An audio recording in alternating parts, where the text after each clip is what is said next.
we are going to start with our chapter, that is chapter number 1, principle of management. जो काही आपला पहिला धडा आहे ओसीचा प्रिन्सिपल ऑफ मॅनेजमेंट, तो आता आपण स्टार्ट करणार आहोत. प्रथमतः प्रिन्सिपल ऑफ मॅनेजमेंट या धड्याचाच अर्थ काय आहे पहिले तो मी सांगणार आहे. प्रिन्सिपल आणि मॅनेजमेंट अशा दोन शब्दांनी या धड्याचं नाव बनलं आहे. तर प्रिन्सिपल म्हणजे काय? प्रिन्सिपल म्हणजे फंडामेंटल ट्रुथ. हा या प्रिन्सिपलची स्पेलिंग बघा तुम्ही, PLE आहे. प्रिन्सिपल म्हणजे काय? Fundamental truth.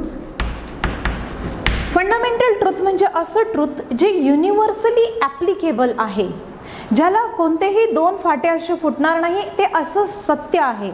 जसं मी तुम्हाला सुरुवातीला सांगितलं होतं की the sun rises from the east, the sun rises from the east. This is the principle, this is the fundamental truth. याच्यावर कोणी दुसरं क्रिटिसाइज करू शकणार नाही की अरे sun sometimes rises from the west or असं काही त्याच्यात असं होणार नाही, कारण की that is universal truth.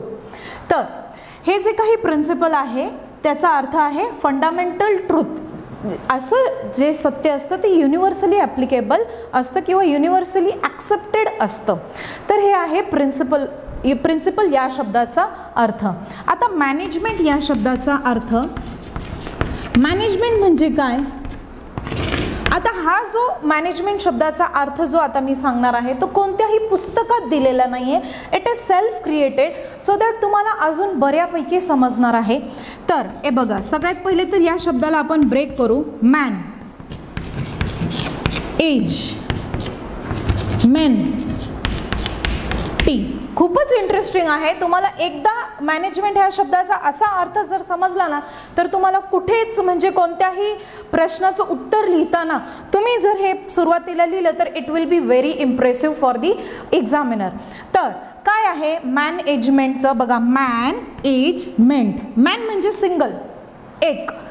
Age काही वर्षानंतर. मेन म्हणजे अनेक वचन मॅनचा, आणि टी म्हणजे काय आता ते मी सांगते. मॅन म्हणजे माणसाने काही वर्षानंतर, काही काळानंतर असं त्याला जाणवलं की आपण एकटे काही करू शकत नाही. आपल्याला ग्रुप ऑफ पर्सन म्हणजे मेन, ग्रुप ऑफ पर्सन अनेक वचन, अनेक लोकांची गरज आहे एखादं काम करण्यासाठी, काही अचीव करण्यासाठी. नॉट ओनली आपण म्हणजे ह्युमन बिईंग. आपण आता मॉडर्न वर्ल्डमध्ये लोकसंख्या वाढ आहे, म्हणजे असं डिमांड्स जास्त आहे. तर मला सांगा, फक्त मेन जे काही आहे आपण आणि आपल्या आयडियानी आपण काही ज्या काही नीड्स आहेत त्या फुलफिल करू शकत नाही. आपल्याला त्याच्यासाठी पाहिजे टेक्नॉलॉजी. आता आज असं काळ आला आहे की आम्ही लेक्चर देतो आहे तुम्हाला, परंतु विदाऊट टेक्नॉलॉजी हे पॉसिबल झालं नसतं. तर काय झालं आहे हे मॅनेजमेंट, यालाच काय म्हणतात मॅनेजमेंट. की काय, मॅनने over the years have recognized that it is not possible for myself to do all the activities. I need everyone, I need so many people along with me, and I need a technology to accomplish my objective. म्हणजे माणसाने असं त्याला जाणीव झाली काही वर्षानंतर की मी एकटा काही करू शकत नाही, मला ग्रुप ऑफ पर्सनची गरज आहे, अलॉंग विथ मला टेक्नॉलॉजीची सुद्धा गरज आहे. ही मॅनेजमेंटची एक वर्ड्स ब्रेक करून, मॅनेजमेंट ब्रेक करून अशी एक व्याख्या तयार झालेली आहे. तर आता आपल्याला पहिल्या धड्यात हे बघायचं आहे. आपण पाहिलं की प्रिन्सिपल म्हणजे काय, फंडामेंटल ट्रुथ. मॅनेजमेंट म्हणजे काय, मॅनेजमेंट हे आता मॅनेजमेंटचे आपण, मॅनेजमेंट म्हणजे काय, मॅनेजमेंटचा अर्थ काय, हा तर शब्दशः अर्थ झाला. आता मॅनेजमेंटचा अर्थ काय? मॅनेजमेंटचा अर्थ काय आहे? मॅनेजमेंट म्हणजे it is an art of getting things done through people. बघा, मॅनेजमेंटचा अर्थ काय बाळांनो, की मॅनेजमेंट ही एक कला आहे की आपण जो काही काम आपल्याला करायचं आहे ते आपण न करता, मॅनेजर न करता, ते लोकांकडून, सबऑर्डिनेट्स कडून, एम्प्लॉई कडून काम करून घेणे, याचा अर्थ आहे हे आहे मॅनेजमेंटचं अर्थ की काय, मॅनेजमेंट ही एक कला आहे की जे काही आपल्याला काम करायचं आहे, अकम्प्लिश करायचं आहे, उद्देश ऑब्जेक्टिव्ह जो काही अचीव करायचा आहे तो आपल्या एम्प्लॉईकडून सबऑर्डिनेटकडून करून घेणे. तर आता आपल्या चॅप्टरचं नाव काय, प्रिन्सिपल ऑफ मॅनेजमेंट. म्हणजे हे काही मॅनेजमेंट जे काही आपल्याला करायचं आहे त्याचे काय काय प्रिन्सिपल्स आहेत, जनरल गाईडलाईन्स काय काय आहेत, आता आपल्याला ते बघायचं आहे. तर ओव्हरऑल प्रिन्सिपल ऑफ मॅनेजमेंट म्हणजे मॅनेजमेंट करण्यासाठी कोणकोणते रूल्स पाहिजे, कोणते ट्रूथ पाहिजे, कोणत्या गाईडलाईन्स पाहिजे, त्या आपल्याला या चॅप्टरमध्ये we will get to study now. Okay, तर आता प्रथमतः प्रिन्सिपल हा जे काही नियम्स आहेत, बेसिक गाईडलाईन्स आहेत, गाईडलाईन्स म्हणजे दिशा बाळांनो, की ज्या दिशा आपल्याला जे काही वेज आपल्याला ॲक्सेप्ट करायचे आहे टू रीच अवर गोल, तर ते प्रिन्सिपल प्रामुख्याने प्रथमतः दिले होते हेनरी फेयोल यांनी. हेनरी फेयोल यांना फादर ऑफ मॉडर्न मॅनेजमेंट असे म्हटले जाते. हेनरी फेयोल यांचं एक पुस्तक होतं general and industrial administration.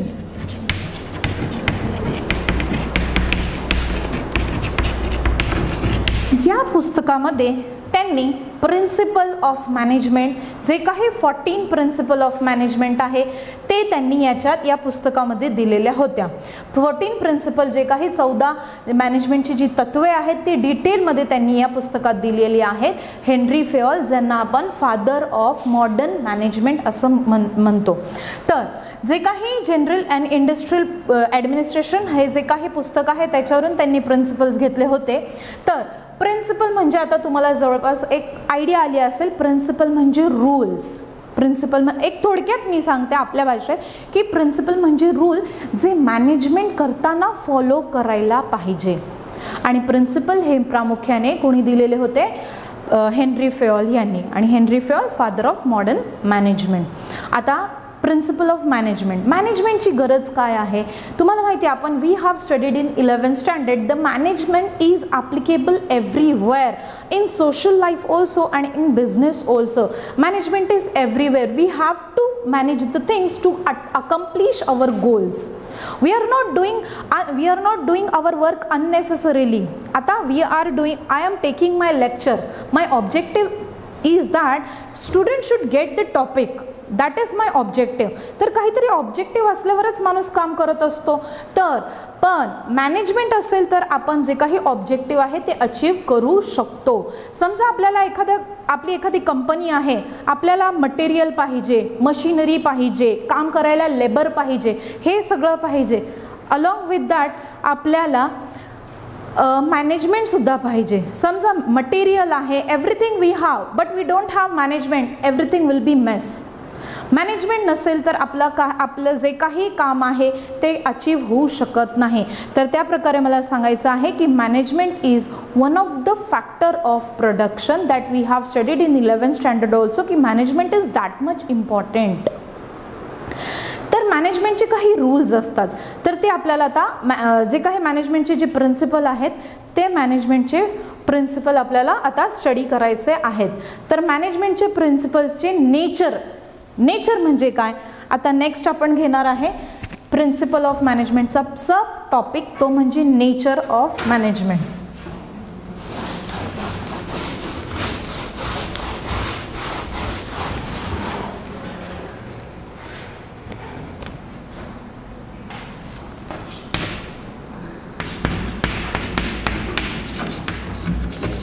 My dear students, as you know that nature, characteristics and the significance, all the points are somewhere related. Characteristic की एखादी गोष्ट काय आहे, आता हा डस्टर आहे, याचं नेचर काय आहे, याचं कॅरेक्टरिस्टिक काय आहे.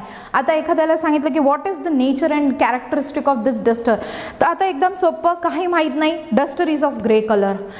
आता याच्या पुढे duster can be used for rubbing the material written on the board. म्हणजे असे एखाद्या वस्तूबद्दल सांगणं. आता हा चॉक आहे, याचं कॅरेक्टरिस्टिक सांगा की हा हाफ चॉक आहे, हा व्हाईट कलरचा चॉक आहे, हा फळ्यावर लिहिण्यासाठी वापरला जातो. These are the characteristic. एखाद्या वस्तूबद्दल, एखाद्या गोष्टीबद्दल, एखाद्या ॲस्पेक्टबद्दल, कॉन्सेप्टबद्दल बोलणे म्हणजे त्याचे कॅरेक्टरिस्टिक बोलणे. तर आता आपण जो स्टडी करणार आहोत सब टॉपिक तो म्हणजे काय आहे, nature of principle of management. हे जे मॅनेजमेंटचे जे प्रिन्सिपल आहेत,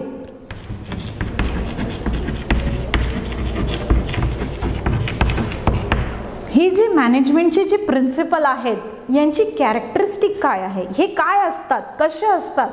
तर आता आपण त्याला सुरुवात करणार आहोत प्रिन्सिपल ऑफ मॅनेजमेंटला. प्रिन्सिपल ऑफ मॅनेजमेंटमध्ये सगळ्यात प्रथम आपलं प्रिन्सिपल आहे युनिव्हर्सल ॲप्लिकेशन.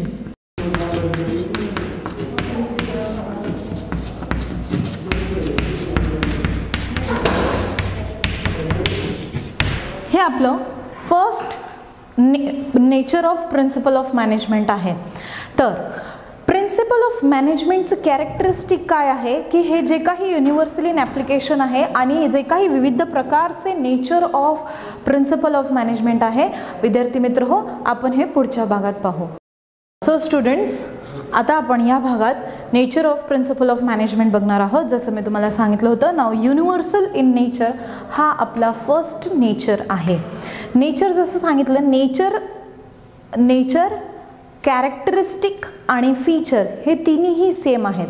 जसं मी तुम्हाला डिटेलमध्ये सांगून ठेवलं आहे ऑलरेडी की एखाद्या कोणत्याही वस्तूबद्दल, गोष्टीबद्दल डिटेलमध्ये ओव्हरऑल सगळ्या डायरेक्शनमधून सांगणे म्हणजे त्याचं नेचर किंवा कॅरेक्टरिस्टिक किंवा फीचर्स असे सांगणे. तर आता मॅनेजमेंटचं फर्स्ट आपलं नेचर आहे universal in nature. Universal in nature, this is the 5 marker question. 5 मार्काचा हा क्वेश्चन असणार आहे. तर युनिव्हर्सल इन नेचर म्हणजे काय की हे जे काही प्रिन्सिपल ऑफ मॅनेजमेंट आहेत, जे काही रूल्स आहेत, अशा प्रकारे पाहिलं गेलं तर आपण भरपूर असे प्रिन्सिपल आहेत, पण प्रामुख्याने 14 असे मेन जे काही प्रिन्सिपल आहे जे हेनरी फियोल यांनी सांगितले आहेत ते प्रिन्सिपल आणि त्यांचे वेगवेगळे बाकीचे प्रिन्सिपल सुद्धा हे युनिव्हर्सल इन नेचर आहे. म्हणजे जगभरात कुठेही, everywhere in the world this principle of management can be used. म्हणजे जगभरात कोणत्याही कंपन्यांमध्ये, हे प्रॉफिट मेकिंग कंपन्या असू दे किंवा नॉन प्रॉफिट मेकिंग कंपन्या असू दे किंवा कोणतंही सेक्टर असू दे, कोणतंही सोशल, नॉन सोशल कंपनी, कुठेही जिकडे बिझनेस होत आहे तिकडे everywhere this principle of management is applicable. बाळांनो, युनिव्हर्सल इन नेचर म्हणजे हे प्रत्येक ऑर्गनायझेशनमध्ये वापरलं जाऊ शकतं. एकदम सोपा अर्थ आहे त्याचा की ते वापरलं जाऊ शकतो युनिव्हर्समध्ये कुठेही. तर हे आहे युनिव्हर्सल इन नेचर. तर जेव्हा युनिव्हर्सल इन नेचर हा पॉईंट तुम्ही लिहाल, तुम्ही याच्यात काय लिहाल की principle of management is suitable for all type of organisation. काय लिहिणार तुम्ही की हे प्रत्येक ऑर्गनायझेशनमध्ये सुटेबल आहे. अलॉंग विथ दॅट तुम्ही लिहिणार की हे ऑल लेवल ऑफ मॅनेजमेंटच्या प्रत्येक लेवलमध्ये तुम्हाला हा प्रिन्सिपल वापरता येणार आहे. ऑल लेवल ऑफ मॅनेजमेंट म्हणजे काय, अप्पर लेवल ऑफ मॅनेजमेंट जिकडे मॅनेजमेंटची लोक असतात, तर ट्रस्टीज असतात. त्याच्यानंतर मिडल लेवल ऑफ मॅनेजमेंट जिकडे चेअरमॅन, जिकडे मॅनेजर्स असतात. त्याच्यानंतर लोअर लेवल ऑफ मॅनेजमेंट जिकडे सुपरवायझर्स असतात, एम्प्लॉईज असतात, सबऑर्डिनेट्स असतात. अशा प्रकारे कोणत्याही मॅनेजमेंटचे जे काही असे 3 टप्पे होतात त्या प्रत्येक टप्प्यांमध्ये तुम्ही ते प्रिन्सिपल ऑफ मॅनेजमेंट वापरू शकता. You can use the principle of management in each and every company, in each and every type of company and each and every level of the management. That is why असं म्हटलं जातं की जे principal of management आहे ते universal in nature आहे. अशा प्रकारे तर आता आपलं दुसरं प्रिन्सिपल आहे की जे प्रिन्सिपल ऑफ मॅनेजमेंट आहे ते काय आहे, ते एक जनरल गाईडलाईन आहे. ते काय आहे तर त्या जनरल गाईडलाईन्स आहेत. आता तुम्ही बघा, तुम्हाला कोणत्याही प्रकारे समजा तुम्हाला एक कोणत्या तरी नवीन एक्झाम द्यायची आहे, कोणती नवीन फील्ड निवडायची आहे. So now the second point is general guidelines. The second point is general guidelines. Principle of management चं नेचर सेकंड आहे की ते जे काही प्रिन्सिपल आपल्याला दिले आहेत ते एक जनरल गाईडलाईन सारखे आहेत.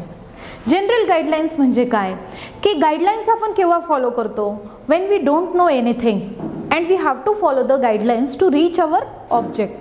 तसंच जे काही प्रिन्सिपल आहेत ते गाईडलाईन सारखे असतात की मॅनेजरने जर ह्या गाईडलाईन्स फॉलो केल्या तर त्यांना जे काही ऑब्जेक्टिव्ज आहेत त्यांचे ते अचीव करता येतात. आणि इन फॅक्ट मॅनेजर्सने जर हे जनरल गाईडलाईन्स फॉलो केले तर त्यांना त्यांच्या सबऑर्डिनेट्सला म्हणजे त्यांच्या ज्या बिलोचे काम करणारे असतात त्यांनाही ते लोक गाईडलाईन करू शकतात. तर अशा प्रकारे जे काही प्रिन्सिपल ऑफ मॅनेजमेंट आहे त्याचं एक फीचर आहे, त्याचं वैशिष्ट्य हे आहे की ते गाईडलाईन्स असतात आणि गाईडलाईनशिवाय कोणी जे काही आपलं पाथ आहे ते त्याच्यावर जाऊ शकत नाही किंवा ते ऑब्जेक्टिव्ह अचीव करू शकत नाही.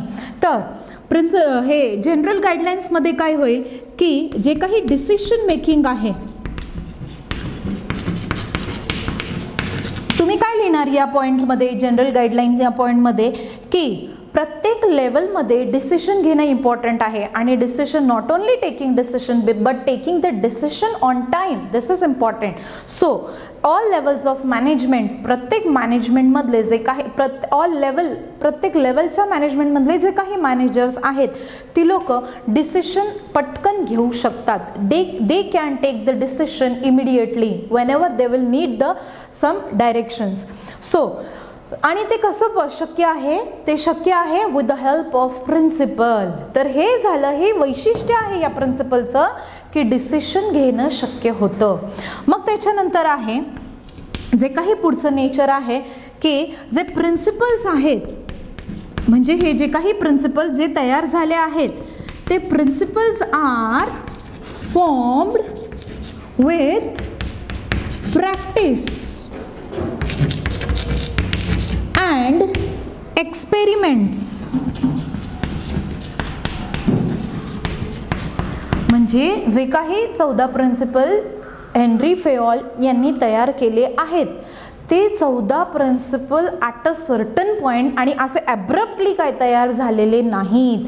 हे 14 जे काही मॅनेजमेंटचे प्रिन्सिपल आहेत ते एन्शियंट टाईमपासून ज्या काही ॲक्टिव्हिटीज झाल्या आहेत त्यांच्या प्रॅक्टिसने त्यांच्यावर एक्सपेरिमेंट घेतले असे पटकन म्हणजे फेअर रेम्युनरेशन, व्यवस्थित रेम्युनरेशन जो काही मानधन आहे तो द्यायला पाहिजे, हे जे काही प्रिन्सिपल आहे ते असं पटकन एका वेळेला असं तयार केलेलं नाही आहे. एन्शियंट टाईमपासून ज्या काही ॲक्टिव्हिटीज आहे, जे काही कामकाज आहे, जी काही प्रॅक्टिस आहे, जे काही एक्सपेरिमेंट्स आहे त्यांच्यावर ते एक्सपेरिमेंट्स केल्यानंतर जे रिझल्ट आले आणि ते रिझल्ट सॅटिस्फाईड रिझल्ट आले, त्या रिझल्टवरून सगळे खुश होते आणि सगळ्यांना ते समाधानी होते, त्याच्यानंतर ते रिझल्ट ॲप्लिकेबल झाले.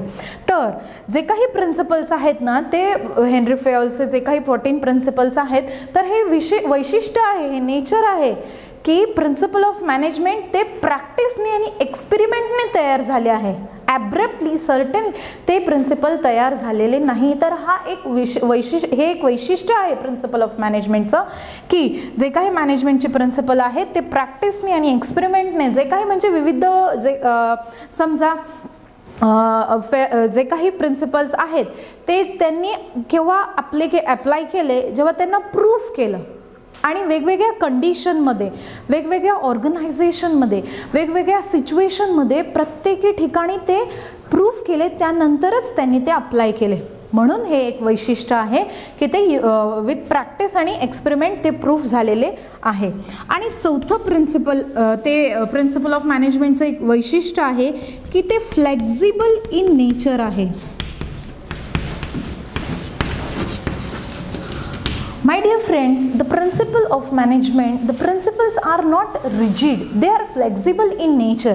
They can be changed according to the situation, according to the company, according to the type of organization. म्हणजे बाळांनो की हे जे काही प्रिन्सिपल्स आहेत ते अकॉर्डिंग टू ऑर्गनायझेशन, कंपन्या वेगळ्या असतात म्हणजे रूल्स तर दिलेले आहेत त्याला म्हणतात प्रिन्सिपल.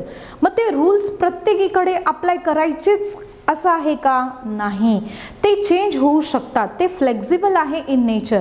म्हणजे आता फेअर रेम्युनरेशन समजा एक तुमचं प्रिन्सिपल झालं.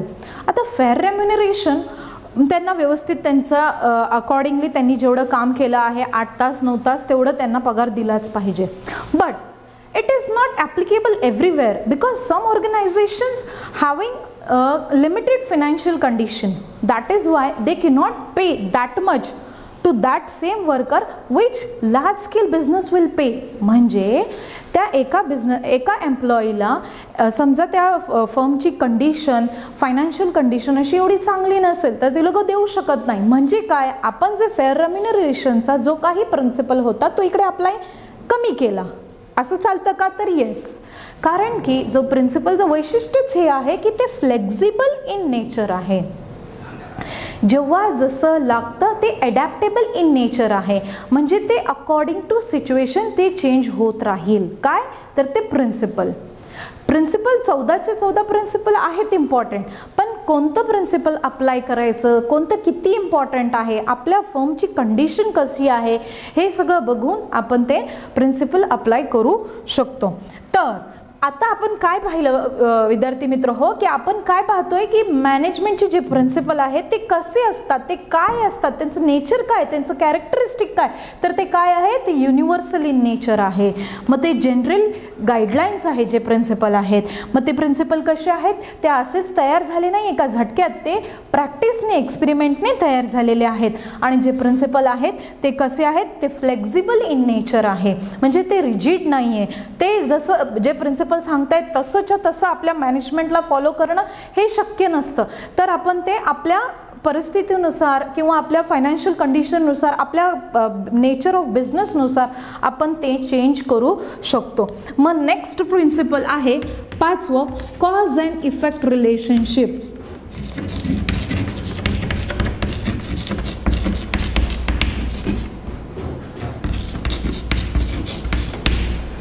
आपलं जे प्रिन्सिपल ऑफ मॅनेजमेंट आहे ते प्रिन्सिपल आपल्याला सांगतं की कॉज अँड इफेक्ट रिलेशनशिप ते फॉलो करतं. कसं की आता जे काही एम्प्लॉईज आहेत त्यांना मोटिवेट जेव्हा ज्या वेळेला त्यांनी चांगलं काम केलं, जेव्हा जे त्यांना टास्क दिलेले असतात, असाइनमेंट्स दिलेले असतात, त्यावेळेला त्या एम्प्लॉईने जर व्यवस्थितरित्या काम केलेलं असेल तर त्यांना फायनान्शियली नॉन फायनान्शियली मोटिवेशन देणं हे गरजेचं आहे. अप्रेज करणं हे गरजेचं आहे. म्हणजे त्यांची स्तुती करायला पाहिजे फायनान्शियली किंवा नॉन फायनान्शियली, सो दॅट ते पुढच्या वेळेला अजून इफिशियंटली अजून जोमाने ते काम करू शकतील. म्हणजे काय झालं, जास्त मोटिवेशन दिलं म्हणजे त्यांची एफिशियन्सी वाढली. तर कॉज आणि इफेक्ट असं रिलेशनशिप आहे. कशामध्ये? की मॅनेजमेंटचे जे काही प्रिन्सिपल आहेत ना त्यांनी असं सांगितलं आहे की म्हणजे वेगवेगळे अप्रेझल केलं तर एफिशियन्सी वाढेल असं त्यांनी सांगितलेलं आहे. तर हे मॅनेजमेंटचं एक प्रिन्सिपल नेचर आहे की कॉज अँड इफेक्ट रिलेशनशिप असं असतं त्याच्यात. मग त्याच्यानंतर एक पुढचं आहे प्रिन्सिपल ऑफ मॅनेजमेंटचं नेचर कसं आहे. म्हणजे प्रिन्सिपल जे आहे ते कसं आहे की ते प्रिन्सिपल असं आहे की ते बिहेवियरल इन नेचर आहे.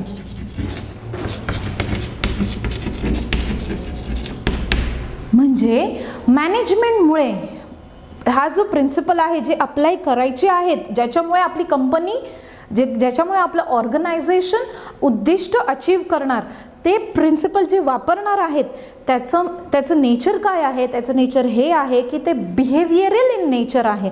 म्हणजे मेन उद्देश काय आहे त्या प्रिन्सिपलचा, त्या रूल्सचा, त्या फंडामेंटल ट्रूथचा उद्देश हा आहे की जे काही एम्प्लॉईज आहेत त्यांच्या बिहेवियरमध्ये चेंज करणं. Employee is the main, like ऑर्गनायझेशनमध्ये एम्प्लॉई काम करेल तर ऑर्गनायझेशन असेल. तर एम्प्लॉईचं नेचरमध्ये चेंज करणं. नेचरमध्ये चेंज आपण कसं करू शकतो की त्यांना जेव्हा जे काही ड्युटीला येतील जे रोजचे रोज एम्प्लॉई सबऑर्डिनेट्स, त्यांना सगळ्यात प्रथमतः की त्यांचा एक सकाळचा एक सेशन असला पाहिजे ज्याच्यात त्यांना मोटिवेशन करायला पाहिजे की ज्याच्यात तुम्ही ज्या ऑर्गनायझेशनमध्ये काम करताय त्याच्याशी एकनिष्ठ राहा किंवा त्याच्यासाठीच तुम्ही म्हणजे अशा प्रकारचं एक मॉर्निंगचं सेशन असतं. तर हे जे काही आपल्या एम्प्लॉईच्या बिहेवियरमध्ये चेंजेस असतात, हे प्रिन्सिपलमुळे होतात. तर हे प्रिन्सिपल ऑफ मॅनेजमेंटचं वैशिष्ट्य आहे की एम्प्लॉईच्या बिहेवियरमध्ये सुद्धा चेंजेस होतात. एम्प्लॉई आपल्या ऑर्गनायझेशनशी एकनिष्ठ राहतो, डिटरमाइंड राहतो, दृढ निश्चय होतो की आपल्याला आपल्या फर्मसाठी आपल्याला टाइम लिमिटपेक्षाही जास्त जाऊन काम करावं लागलं तर आपण करू शकणार. हे प्रिन्सिपल ऑफ मॅनेजमेंटमुळे शक्य झालं आहे. तर हे वैशिष्ट्य आहे प्रिन्सिपल ऑफ मॅनेजमेंटचं की ते बिहेवियरमध्ये चेंजेस होऊ शकतात. एम्प्लॉईला अप्रेज केल्यावर, अप्रेज म्हणजे काय, त्याला असं त्याने जे काम केलं आहे त्याच्याबद्दल त्याला जर प्रोत्साहन दिलं तर तो ऑटोमॅटिकली खूप एफिशियंट होईल, बरोबर आहे की नाही. तर अशा प्रकारे हे आपले अशा प्रकारे हा झाला 6वा नेचर. आणि 7वा नेचर आहे आपल्या याचा की प्रिन्सिपल ऑफ मॅनेजमेंटचं वैशिष्ट्य असं आहे की ऑल प्रिन्सिपल्स, हे खूप इम्पॉर्टंट आहे, all principles are of equal importance.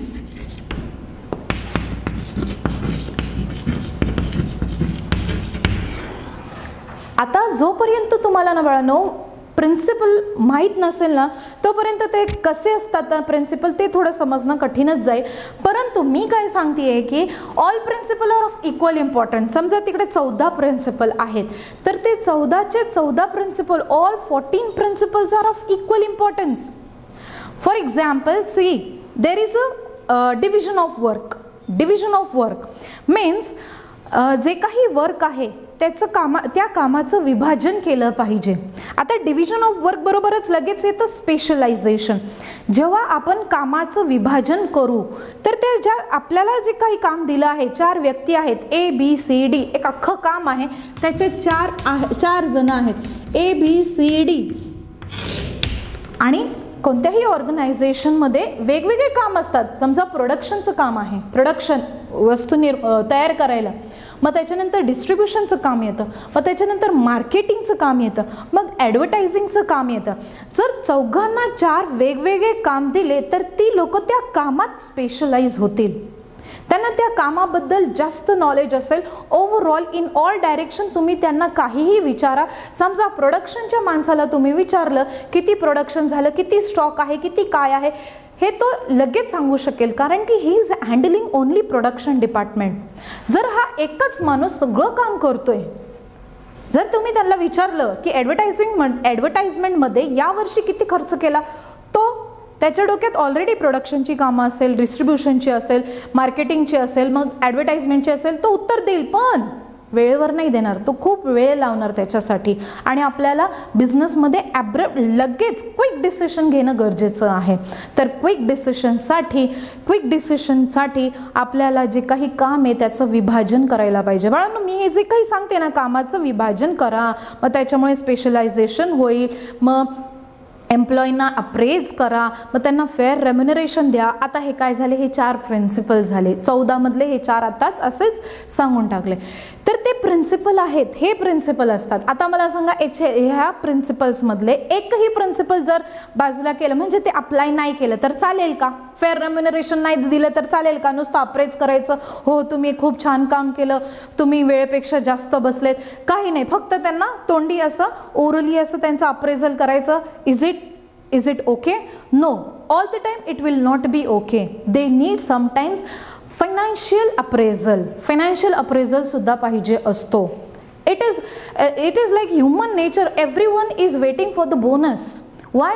Because that is आपलं एक अप्रेझल असतं ते. तर त्याच प्रकारे की all principles are of equal importance. हे एक नेचर आहे, प्रिन्सिपलचं एक नेचर आहे की सगळे प्रिन्सिपल एकदम समानरित्या इम्पॉर्टंट असतात. सगळे प्रिन्सिपल ॲप्लिकेबल व्हायलाच पाहिजे. जर अप्लाय झालं तर it will ensure that principle of management व्यवस्थित अप्लाय झाले तर manager can ensure that our business is working in a smooth flow of operation. Business एकदम आरामशीर व्यवस्थितरित्या चालू आहे, त्याच्यात कोणत्याही प्रकारचे अडथळे, कोणत्याही लेवलला अडथळे, कोणत्याही प्रकारची फायनान्शियल क्रायसिस किंवा आर्थिक टंचाई अशी कुठेही भासणार नाही.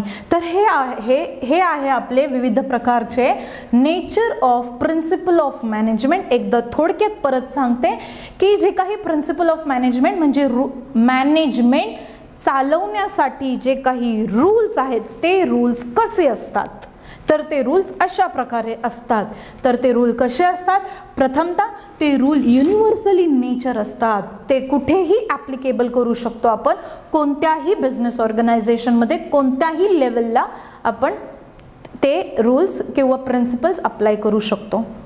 तर सेकंड आपण पाहिलं की जे काही रूल्स आहेत ते गाईडलाईन्स आहेत. Guidelines are to be followed.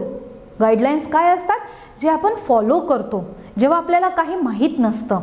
तर आता समजा आता like as you are the commerce students, definitely some students will go in the management.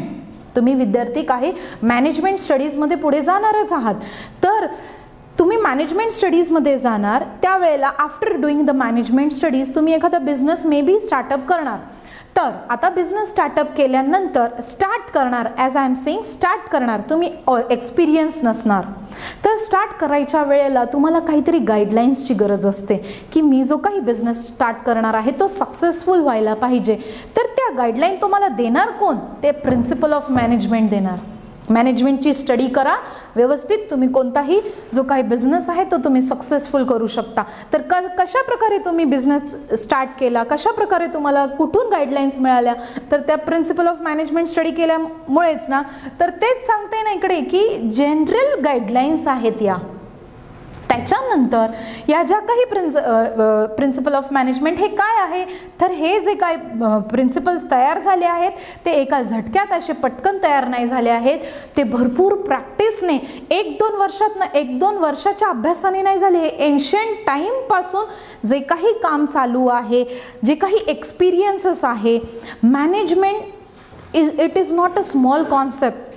समजा जसं अर्थशास्त्र हा एक स्मॉल कॉन्सेप्ट नाही आहे, त्याच्यात अभ्यास करणारे अर्थशास्त्रज्ञ तयार झाले, तसे मॅनेजमेंट हा it is not a small concept. त्याच्यातले सुद्धा थिंकर्स आहेत. हेनरी फेयोल आहे, परत टेलर आहे, जे काही FW टेलर आहे, त्यांनी सायंटिफिक मॅनेजमेंटचा एवढा सखोल अभ्यास केला, त्यांनी त्याचे थ्योरीज दिल्या आहेत. तर हे जे काही प्रिन्सिपल्स आहेत ना, हे प्रॅक्टिस आणि एक्सपेरिमेंटच्या नंतर तयार झाले आहेत. म्हणून हे प्रिन्सिपल आपण डोळे झाकून कुठेही कोणत्याही फर्ममध्ये आपण ते वापरू शकतो, असा त्याचा अर्थ झाला. आणि हे फोर्थ पॉईंट आहे की मॅनेजमेंटचे जे प्रिन्सिपल आहेत ते फ्लेक्झिबल इन नेचर आहेत. जसं मी तुम्हाला सांगितलं की प्रिन्सिपल आहेत ते रिजिड नाही आहे. रिजिड म्हणजे जसेच्या तसे तुम्ही वापराच, तेवढेच्या तेवढे तुम्ही वापराच, असं काही नाही आहे. 14 मधले तुम्हाला जेवढे शक्य आहेत, जेवढे पॉसिबल आहेत तेवढे जास्तीत जास्त वापरा, so that you can achieve your target easily, असं आहे ते. तर ते जे प्रिन्सिपल आहेत ते फ्लेक्झिबल आहेत. असं रूल जे समजा लिहून दिलेलं आहे की वर्कचं डिव्हिजन व्हायला पाहिजे, तर आता आपल्याकडे 4 लोक होती म्हणून 4 लोकांमध्ये डिवाइड झालं. पण समजा आपल्याकडे 2च लोक आहेत, तर आपण त्या 2 लोकांमध्ये ॲटलिस्ट तरी डिवाइड करू शकतो की नाही. तर असं तर आपण चेंज केलं ना सडनली, तर त्याला म्हणतात चेंज केलं म्हणजे ते रिजिड नाही आहे, तर म्हणून ते फ्लेक्झिबल आहे असं. मग पुढे पाहिलं आपण कॉज अँड इफेक्ट रिलेशनशिप, की प्रत्येक जो काही प्रिन्सिपल आहे मॅनेजमेंटचा तो कॉज अँड इफेक्ट रिलेशनशिप सांगतो की जर कामाचं विभाजन केलं तर स्पेशलायझेशन होईल, असं केलं तर तसं होईल. तर cause and effect relationship everywhere आहे. म्हणजे असंच नाही नुसते स्टेटमेंट दिले तुम्ही ते वापरा, अरे त्याने होणार काय, त्याने आपल्याला रिझल्ट काय मिळणार, त्या आउटकमने तुम्ही सॅटिस्फाय होणार का, ते सगळं प्रूफ आहे. तर असं आहे प्रिन्सिपल ऑफ मॅनेजमेंट की ज्याचे cause and effect relationship proved आहे. मग त्याच्यानंतर आहे बिहेवियरल इन नेचर, की प्रिन्सिपल ऑफ मॅनेजमेंट तुम्ही अप्लाय केल्यानंतर डेफिनेटली फॉर शुअर 100% तुमच्या एम्प्लॉईच्या बिहेवियरमध्ये चेंज येणार आहे. Not only employee is the employee but also manager is also employee, supervisor is also employee of that organisation. तर प्रत्येक एम्प्लॉईच्या बिहेवियरमध्ये बिहेवियरमध्ये चेंज येणार आहे. अकॉर्डिंग टू सिच्युएशन जे काही ग्रुप ऑफ मेंबर जे काम करतात सगळ्यांच्या बिहेवियरमध्ये फर्मच्या टुवर्ड्स चेंज येणार आहे. आणि शेवटचं जसं सांगितलं की जेवढे प्रिन्सिपल्स आहेत सर्व प्रिन्सिपल्स आपल्या मॅनेजमेंटमधले 14 तर त्यांनी महत्त्वाचे सांगितले, त्याच्यापेक्षा जेवढे आहेत ते सगळे ऑफ इक्वल इम्पॉर्टन्स आहेत. जर आपण हे सगळे मॅनेजमेंटचे हे 14 प्रिन्सिपल व्यवस्थितरित्या आपल्या फर्ममध्ये अप्लाय केले तर आपलं firm for sure it will go smoothly in achieving its objective. So my dear students, this is the 5 marker question. 5 मार्काचा हा क्वेश्चन असणार आहे. त्याच्यात तुम्हाला जसं मी मॅनेजमेंट्स बद्दल सांगितलं, मॅन, एज, मेंटी, एक छोटीशी डेफिनेशन लिहायची किंवा मीनिंग लिहायचं, डेफिनेशन पार्ट नसेल तर मीनिंग लिहायचं, आणि 5 मार्कासाठी हे 7 पॉईंट लिहिणं गरजेचं आहे. So this is our nature of principle of management. Thank you for today.